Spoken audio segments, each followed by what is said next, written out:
I have approximately 0.2 molarity sodium hydroxide, about 500 milliliters. I need to know to four significant figures what it is, so I'm going to standardize it with something called potassium hydrogen phthalate. It's an acronym, not a molecular formula, called KHP. That's the short name for it. And I've got exactly, this is the acid, it's an acid. This is the base. If I know the exact grams and moles of this acid, and it's a 1-to-1 ratio with this base, I can standardize the base. Okay, so I'm going to take my KHP, which is my acid. I'm going to carefully get it into my Erlenmeyer flask. I want to use my distilled water to make sure I get all the KHP in there, so it's a, analytical transfer. I'm going to then use phenolphthalein. Now, phenolphthalein is an acid-base indicator. KHP is an acid. Phenolphthalein is clear when it's in the presence of acid. 1 or 2 drops does it. Then we're going to add enough water, about 10 mils, and stir until it is completely dissolved. And I'm going to do that for all of these. Okay, so I just want to stir this up until it's completely dissolved, and that's it. I will add the base to the acid until they're completely neutralized, and we'll take a look at that next. Now I have a burette. These are very expensive, and you should be able to read these out to the hundredth place.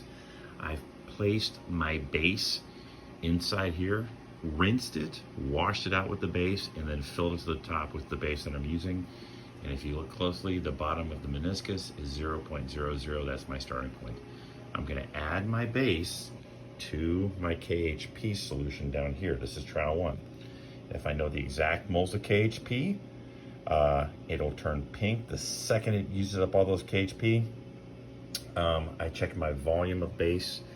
I can find the moles of base, volume of base, concentration of base. That's it. So we're now getting close to the end point, and I just want to show you what's happening. I'm going to add this very slowly. I've added a bunch of base. I'm just going to add it dropwise, and you can see it turning pink. And I want to get it to where I add 1 drop, and there's a consistent pink. You can see here, and there's pink. So they're saying, hey, there's less and less of that acid present, more and more base. And where all the acid's gone, you add 1 drop and the pink stays.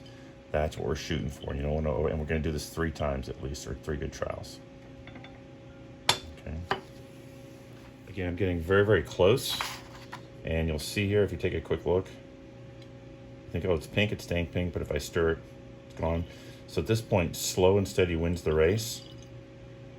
Okay, we're really close to that. It's a couple drops at a time. That's the nice thing about a burette.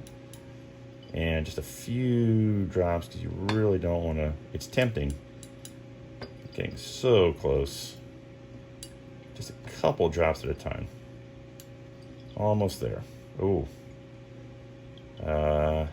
Oh, there you go. Okay, now I definitely want to stop.